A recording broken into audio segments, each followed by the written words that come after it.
Okay, so let's find the following. So let's have a look at B. Okay, so with B, I have 5 on 11 divided by 3. Okay, so what I can always think of this as being, though, is it's divided by 3 over 1. Okay, now, when I have a division sign, okay, I don't like the division sign. So what I do is, I write this down here as 5 over 11. I multiply that as a multiplication, and when I do that, okay, I flip this on the end, 1 over 3. Okay, right? So this fraction here has now been flipped. Okay, so then what I can do now is I just treat it like a normal multiplication. And I look to see if I can simplify anything up the top with anything down the bottom. And I can't, so simply I just go through my normal multiplication as 5 times 1 is 5 over 11 times 3, which is 33. I look to see if I can simplify this any more at the end, and I can't, so that's my answer. Okay, let's look at F.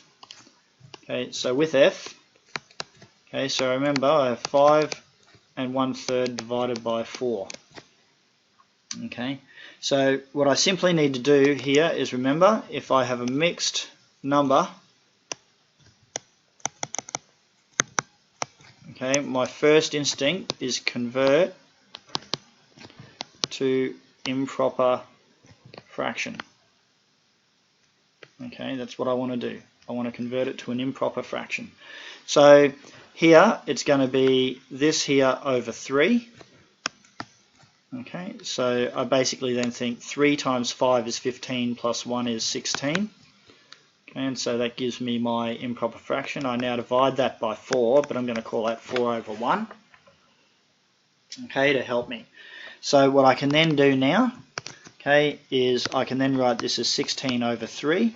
I now want to get rid of that division sign, so all I have to do to get rid of the division sign is write it as a multiplication, and as a result what I do is I flip this on the end and then write it down here.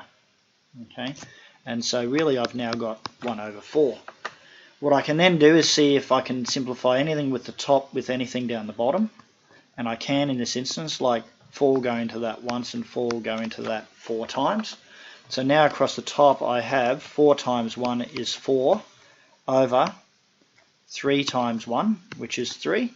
And so my answer here is 4 over 3, which I can then also write as an improper fraction of 3 goes into 4 once. Okay, and it leaves me with 1 out of 3 left here. Okay.